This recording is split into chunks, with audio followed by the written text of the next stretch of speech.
Le bloc d'information tout en images de AMTV, on démarre avec le point de situation du coronavirus. De 26 hier, le Sénégal a enregistré 37 nouveaux cas sur 1266 tests réalisés, soit un taux de positivité de 2,9%. D'après le bulletin de ce mercredi 30 septembre sur la situation épidémiologique, ces cas sont ainsi répartis comme suit: 15 cas contacts suivis par les services du ministère de la Santé et 22 cas issus de la transmission communautaire. Par contre, 102 patients contrôlés négatifs sont déclarés guéris. De 8 cas, les cas graves pris en charge en réanimation sont passés à 5 aujourd'hui. Toutefois, comme avant-hier, un décès a été enregistré hier, mardi 29 septembre 2020. Après 20 ans d'attente, le projet de dépollution de la baie de Han a enfin vu le jour. Le lancement qui a eu lieu le vendredi 25 septembre au quai de pêche de Yarar a été présidé par le ministre de l'Eau et de l'Assainissement. Le dit projet est cofinancé par la Chine, la France, les Pays-Bas et l'Union européenne. Le projet est un levier pour faire avancer la réforme en cours dans le secteur par l'introduction du principe pollueur-payeur à travers l'application de la redevance d'assainissement industriel et la mise en place de mécanismes de pré-traitement des eaux par les industriels. Le coût du projet est estimé à 93 milliards de francs CFA.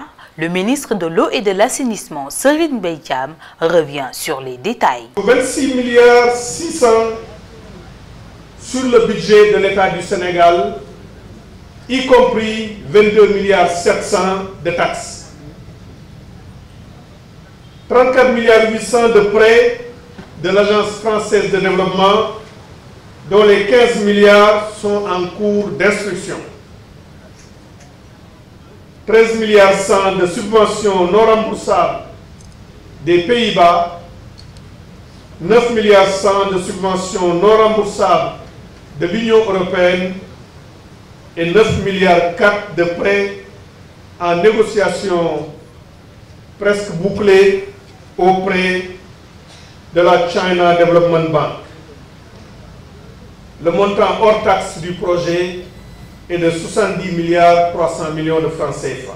Le président de la République, Macky Sall, informe qu'il est disposé à débattre avec qui le veut sur la question des inondations et de l'assainissement. C'est une annonce qu'il a fait lors du conseil présidentiel consacré à la relance de l'économie étouffée par la crise sanitaire. Suite à cela, le leader du PASTEF, Ousmane Sonko, a fait une sortie publique sur sa page Facebook indiquant que le président Macky Sall a lancé un défi à tous les Sénégalais et qu'il compte accepter ce défi. Le patron du PASTEF a également salué l'appel au débat du chef de l'État. Les accusations à tort, une vieille habitude de chez nos hommes politiques. C'est ce que semble démontrer le politicien Serigne Modou Bara Dolly Mbacké, qui a fait de graves révélations sur Abdoulaye Daouda Diallo, entre autres propos tenus à l'endroit des apéristes. Le marabout politicien accuse le ministre des Finances et du Budget d'être un ennemi de l'Alliance pour la République. Prenant la balle au rebond pour réagir aux propos tenus à l'encontre du ministre des Finances et du Budget, Mamadou Moustapha Ndiaye, président du mouvement La banlieue en action avec Macky, n'a vraiment pas loupé le marabout politicien de Touba. À en croire, le leader de BAM soutient que Serigne Modou Bara Dolly se trompe lourdement. Il aurait dû ne pas prononcer le nom de Abdoulaye Daouda Diallo, connu pour sa franchise, son respect et son attachement aux règles du président Sall, à qui il voue fidélité. Poursuivant ces critères amers et violentes, Mamadou Moustapha Ndiaye déclare: c'est pure jalousie qu'il sort ces inepties qui le rabaisseront jamais. Il est mal tombé et sa sortie renseigne à bien des égards sur la jalousie qu'il nourrit envers ses frères parlementaires qui ont toujours estimé et adoublé le ministre des Finances. Serigne Modou n'a aucun lien avec Abdoulaye Daouda Diallo qu'il accuse sans preuve. À la limite, c'est des mensonges grotesques qu'il nous a servi. Son apparition est inutile et nous lui faisons savoir que Abdoulaye Daouda Diallo n'a pas de temps pour lui répondre. Enfin, Mamadou Ndiaye sonne l'alerte et dit cependant, fait savoir qu'il est le représentant de la paire à Touba. C'est faux, il n'est qu'un maître chanteur qui n'a aucune crédibilité. Mais personne n'est dupe pour être derrière un marchand de Lision. À Ouakam, tension entre famille et forces de l'ordre. Une échauffourée a éclaté ce mercredi 30 septembre à Ouakam, plus précisément au terme sud. Il s'agit de 79 familles d'anciens militaires menacés d'expulsion et qui refusent de quitter les lieux.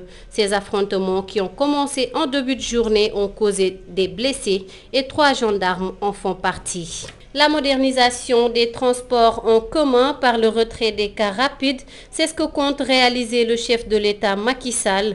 Le président Sall a fait cette déclaration lors du conseil présidentiel sur l'investissement, une décision qu'il sera difficile d'exécuter si l'on tient compte de l'ancienneté de ces véhicules et du grand service qu'ils rendent à la population sénégalaise.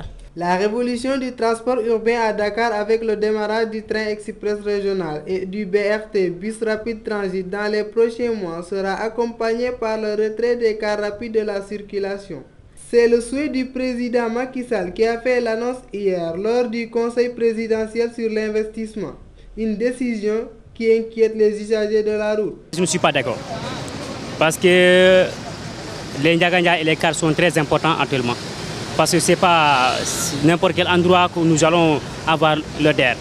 Donc nous sommes obligés vraiment de prendre les cars ou bien les Ndiagandaï pour aller dans certains quartiers. Une situation qui risque d'être compliquée, surtout pour les habitants de la banlieue, qui en temps normal éprouvent beaucoup de difficultés pour rejoindre la capitale.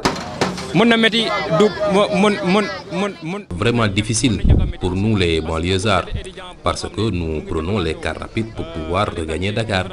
Par exemple, moi qui quitte les Parcelles Assainies, je paye 100 francs de son pour me rendre à l'université. Et ce ne sera plus le cas. Pour certains, il y a des projets plus urgents que celui du retrait des cars rapides de la circulation. Le problème des inondations et du chômage par exemple. Arrêter les cars rapides et Ndiagandiaï est une décision longtemps annoncée. Mais jusqu'à présent, les cars rapides sont là. Avant d'arrêter ces cars, l'État doit régler le problème des populations. L'inondation, le chômage sont encore là. L'État doit essayer de secourir les populations. C'est plus urgent. Retrait des cars rapides assorti du démarrage du TER cause l'inquiétude chez plusieurs personnes. Ainsi, l'on se demande si dans les mois à venir, Dakar et sa banlieue ne connaîtront pas le plus grand problème du transport.